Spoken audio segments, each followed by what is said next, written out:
Congratulations, you've just been handed a huge new opportunity. Bravo. With it comes the need for new skills. Skills you'll need to master in short order. Every year, Harvard Business School Executive Education helps executives like you develop the hard and soft skills it takes to succeed in new roles. This is your chance. Go. Start by going to hbs.me/go. That's hbs.me/go.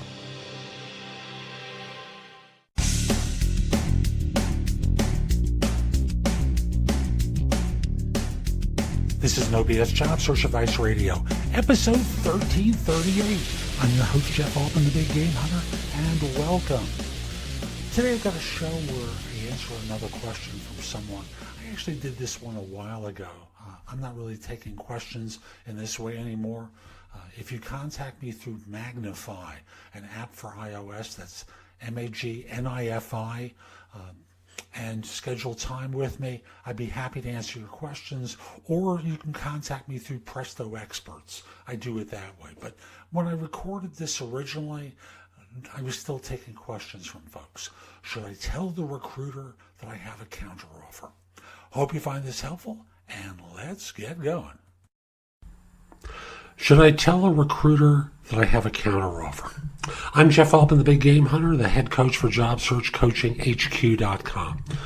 Now, I want to start off with a couple of questions. In telling the recruiter that you have a counteroffer, what are you hoping to accomplish?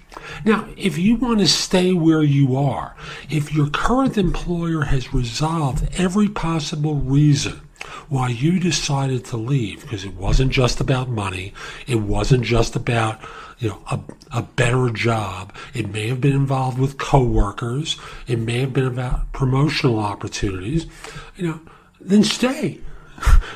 What are you hoping to gain in telling the recruiter? Now, if the counteroffer is one where your current employer says, we'll match the offer, okay, that takes care of the money part. What about the rest of it? By the way, two different types of recruiters, agency recruiters and corporate recruiters. I'll deal with both a little bit later on. But right now I'm talking about you and your side. So, if they've matched the money, so what? If there are all these other things that are problematic, I talk to people all the time, the money gets matched and they call me a month later and say, can you get me that job back? No, because you burned the bridge. You said yes, and now you're saying no. They have long memories. So, you pause and you ask yourself, why would you want to stay at an organization that's holding you back, is going to just keep you at the same desk for a higher paycheck? If that's the only reason you were leaving and they match the money, you put a gun to their head, force them to up the money, and they're going to remember that come review time or the next time there's a promotion and they have a choice between you and the person that was loyal. They'll reward the loyal one, obviously. But, people get seduced by the money. It's like, okay, here's a little bit more. Oh, can I have it? Can I have it? And they jump for the money. And don't get me wrong, money is obviously important, but there are other factors that are important too. So number one is, why would you consider staying in an organization where you had to put a gun to their head to get the money that you want and may change nothing else, may forget the promises that they make to you, may change nothing once you've turned down the other offer? That's number one. Number two is the difference between corporate recruiter and agency recruiter.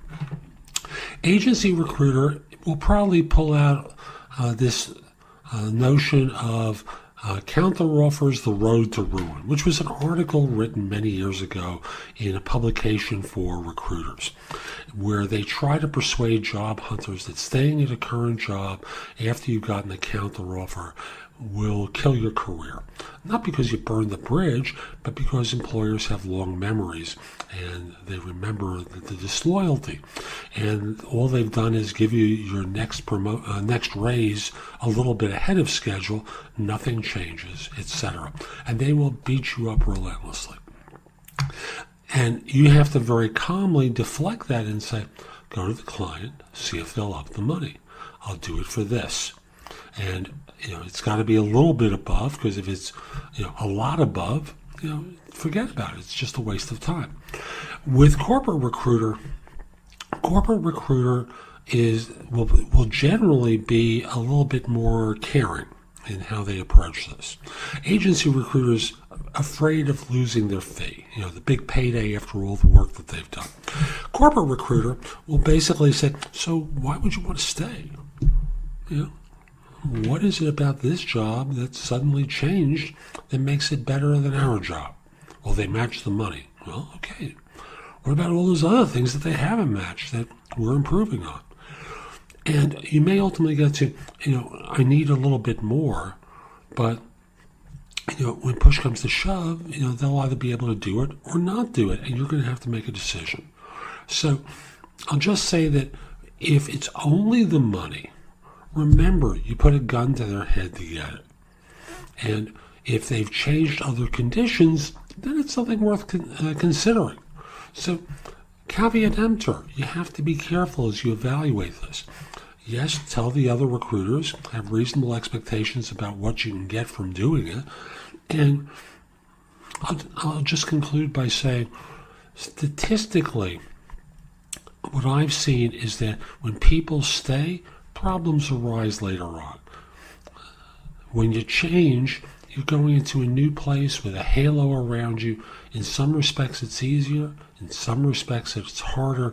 But they view you as their savior, as a solution for them, rather than a guy who gave them aggravation on a Friday afternoon. So that's today's show. I hope you found it helpful. And if you did, here are a few ways to get even more from me. First of all, visit my website, www.thebiggamehunter.us. I have several thousand blog posts there that you can watch, listen to, or read to help you find your next job. If you want the best of my advice, join JobSearchCoachingHQ.com, where I've curated my information with a focus on interviewing. If you have a few questions, contact me through the Magnify app for iOS. That's Magnify with an I at the end, or PrestoExperts.com, where you can call me. Schedule a specific time with me through chat on Magnify or by connecting with me on LinkedIn at linkedin.com/IN/The Big Game Hunter. Once we're connected on LinkedIn, you can message me about coaching you, speaking with me about a resume or LinkedIn profile critique, help with a salary negotiation, my trusted advisor services, as well as scheduling me for Magnify or for PrestoExperts.com. Like you, I don't work for free. You can also take my classes on Skillshare and become a premium member using the link in the show notes and receive 2 months for free instead of just the one that the site offers. Skillshare offers thousands of courses, not just simply mine. It is a great resource in a variety of different areas. Subscribe to my other podcast, which is called Job Search Radio. This one is number 1 in Apple Podcasts. Job Search Radio is number 2. Subscribe to both. You will get great information 7 days a week from this show, 6 days a week from the other. Lastly, I want to encourage you to join my group on Facebook called Career Angles. It's free to the first 500 people who join and is focused on helping you do better at work. Information is shared daily, and we're building a supportive group there to provide advice and counsel during difficult times. Again, the group on Facebook is called Career Angles. I'll be back tomorrow with more. In the meantime, have a great day. Be great!